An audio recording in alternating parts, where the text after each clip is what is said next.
تبارك الذي نزل الفرقان على عبده ليكون للعالمين نذيرا۔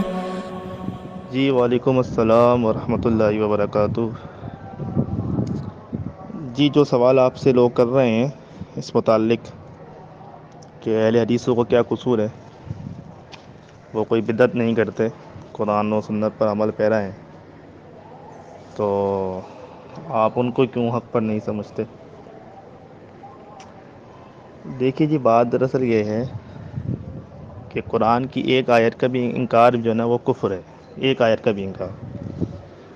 اور یہ کوئی میری بات نہیں ہے، اس پہ تمام لوگ متفق ہیں، اور اس پہ قرآن کی آیتیں موجود ہیں۔ تو جو بھی قرآن کی ایک آیت کا انکار کرے گا وہ ہے کہ اس نے کفر کیا ہے۔ جب قرآن مجید میں آیت موجود ہے کہ هو سماکم المسلمین من قبل وفی ھذا، تو فرقہ اہل حدیث کیوں اپنے آپ کو اس نام سے متعارف نہیں کراتا؟ اب اگر وہ کہیں نہیں ہم ہیں تو مسلم ہی، ہم اپنا تعارف پہچان اہل حدیث سے کرواتے ہیں کیونکہ فرقوں کا دور ہے، تو جماعت المسلمین کو ضرورت تو پیش نہیں آئی اپنا آپ کو مسلم کہنے کے بعد کوئی دوسرا نام رکھ کے بتانے کی۔ ہماری پہچان بھی مسلم سے ہی ہے، جماعت المسلمین سے۔ اور یہ گنجائش آپ کو دی کس نے دین میں اضافہ کرنے کی کہ آپ اپنی پہچان کسی ایسے نام سے کرا سکتے ہیں جو اللہ کے نبی صلی اللہ علیہ وسلم کی پہچان نہیں تھی، آپ کے دور میں موجود اسلام پر عمل کرنے والوں کی پہچان نہیں تھی، صحابہ اکرام رضوان اللہ علیہ مجمعین کی یہ پہچان نہیں تھی۔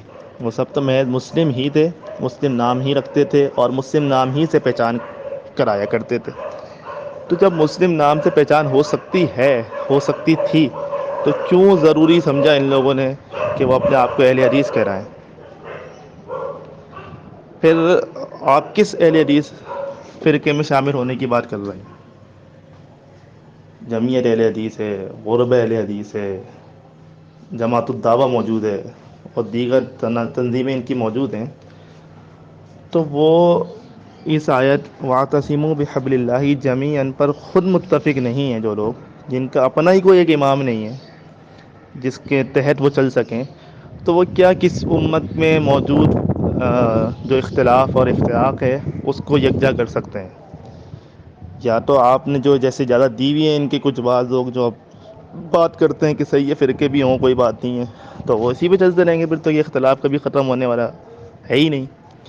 جب قرآن کی یہ آیت بھی موجود ہے وَاعْتَصِمُوا بِحَبْلِ اللَّهِ جَمِيعًا، تو اجتماعیت کی صورت میں تو اللہ کی رسی کو کم از کم یہ تو مل کے تھام لیتے، یعنی کہ جمعیت اہل حدیث، غربہ اہل حدیث اور جماعت الدعوہ کی تین بڑی جماعتیں، باقی اور بھی ہیں، یہ تین بڑی جماعتیں جو ان کی موجود ہیں، ان کا اپنا ایک امام نہیں ہے جس کے تحت کے چلتے ہوں، تو یہ امت کو اتحاد کی دعوت کیسے دے سکتے ہیں؟ اور قرآن مجید نے ابھی کہہ دیا وَلَا تَكُونُوا كَالَّذِينَ تَفَرَّقُوا وَاخْتَلَفُوا مِن بَعْدِ مَا جَاءَتْهُمُ الْبَيِّنَاتُ أُولَٰئِكَ لَهُمْ عَذَابٌ عَظِيمٌ۔ تو تم ان کی طرح نہ ہو جانا جنہوں نے تفرقے بازی کی، فرقہ واریت کی، گروہ گروہ ہو گئے، اور ان کے لیے بڑا عذاب ہے۔ تو جب یہ گروہ گروہ خود ہیں، اہل حدیث نام رکھنے کے باوجود اہل حدیث ایک نہیں ہے، تو یہ تو وہ کہنا چھوڑ دیں کہ پھر وہ حق پر ہیں، کیونکہ حق پر تو ایک ہی اجتماعیت ہے، اور سنتان و سبون فی النار ہے، وواحدۃ فی الجنہ ہے، اور وہی جو ہے وہ اس جماعت ہے۔ تو کسی ایک آیت کا بھی انکار قرآن میں آپ اگر کریں گے تو وہ آپ کے لیے جو ہے وہ پھر مشکل کا باعث بنے گی۔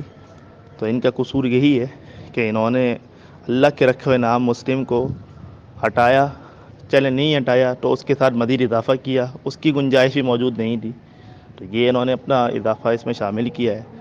اگر اللہ کے نبی صلی اللہ علیہ وسلم اہل حدیث تھے تو ہمیں اہل حدیث کہنے میں کیا اعتراض ہے؟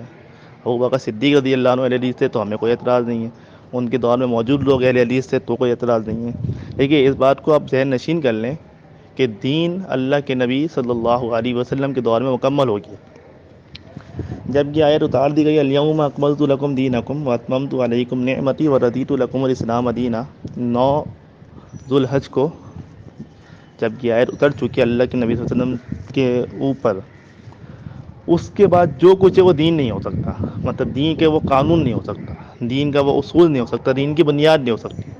دین کو اللہ رب العالمین نے تکمیل کیا ہے نبی صلی اللہ علیہ وسلم کی موجودگی میں. وہی دین ہے، وہی قانون ہیں، وہی اصول و ضوابط ہیں، اور انہی قوانین کے تحت ہم چلیں گے.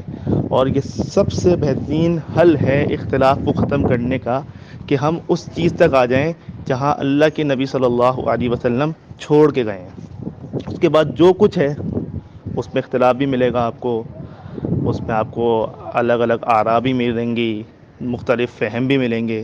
تو اسی لیے قرآن نے اس کو حل دیا نا، فَإِن تَنَازَعْتُمْ فِي شَيْءٍ فَرُدُّوهُ إِلَى اللَّهِ وَالرَّسُولِ، کہ جب کسی معاملے میں تنازع ہو جائے، کیونکہ یہ فطرت ہے انسان کی، یہ اختلاف ہو سکتا ہے، الگ الگ ذہن ہے، مختلف الذہن لوگ ہیں، مختلف العقل لوگ ہیں، مختلف الفہم لوگ ہیں، تو ان میں یہ ممکن ہے کہ مختلف الآراء ہیں، الگ الگ وہ رائے رکھتے ہیں.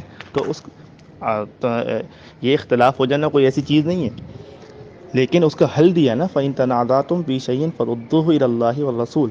اگر تنازع ہو جائے تمہارے درمیان مابین کسی چیز میں، کسی معاملے میں، تو اس کا حل کہاں سے ملے گا؟ اس کا حل یہ ہے کہ اللہ اس کے رسول کی طرف لوٹا دو. تو جب ہم اللہ اور رسول، ہمارا یہ تنازع ہے، فرقہ اہل حدیث کے ساتھ یہ تنازع ہے نا، اختلاف ہے کہ آپ اپنے آپ کو اہل حدیث کہتے ہیں، اس کو پیش کیجئے قرآن و حدیث سے. جب اس تنازع کے حل کے لیے ہم اللہ رسول کی طرف رجوع کرتے ہیں تو وہاں سے کوئی دلیل نہیں ملتی.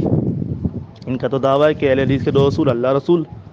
تو اللہ رسول سے آپ ثابت کیجئے نا اس چیز کو، اللہ رسول سے آپ ثابت کیجئے کہ اہل حدیث کہہ سکتے ہیں، اہل حدیث فرقہ بنا سکتے ہیں، اہل حدیث فرقے کے ساتھ بھی جماعت الدعوہ بنا سکتے ہیں، اس کے ساتھ غربۂ اہل حدیث بن سکتا ہے، مختلف تنظیمیں بن سکتی ہیں، ان کے الگ الگ امام ہو سکتے ہیں، تو ان کی الگ الگ عقائد ہو سکتے ہیں، الگ الگ مساجد ہیں، ان کے الگ الگ امام ہیں، الگ الگ نمازی ہیں، اور نمازوں کے امام الگ ہیں، ان کے الگ الگ عمرہ موجود ہیں، مطلب مختلف وہ تمام چیزیں ہیں جس کا ثبوت آپ کو قرآن و حدیث سے مل ہی نہیں سکتا، حالانکہ آپ قرآن و حدیث کے دعوے دار ہیں. تو یہی ان کا سب سے بڑا قصور ہے. اور یہ سب سے بڑی اس اسلام کی سب سے بڑی بدعت ہی یہی ہے. کہہ رہے ہیں نا کہ بدعت پہ عمل نہیں کرتے، سب سے بڑی بدعت ہی یہی ہے کہ آپ نے فرقہ واریت کو اسلام میں پیدا کیا، اس کو جنم دیا. جب اللہ کے نبی صلی اللہ علیہ وسلم کے دور میں کوئی فرقہ موجود نہیں تھا، اسلام تھا صرف، کوئی اہل حدیث نام موجود نہیں تھا، اہل حدیث نام کا کوئی تنظیم موجود نہیں تھی، کوئی فرقہ موجود نہیں تھا، تو پھر کیسے آپ اس کو دین سمجھ سکتے ہیں کہ یہ آج کے دور میں آپ اپنا نام اہل حدیث اور تنظیم اہل حدیث یا جو بھی ہیں اس کو سمجھ رہے ہیں کہ آپ یہ دین ہے؟ تو یہ تو پھر آپ کو بہت بڑی غلط فہمی ہوئی ہے. جو کچھ آپ کو ثابت کرنا ہوگا وہ اللہ اور اس رسول سے ثابت کرنا پڑے گا بنیادی معاملات میں. اگر آپ ثابت نہیں کر سکتے تو پھر آپ دیکھ لیجئے کہ آپ کس راستے پر چل رہے ہیں.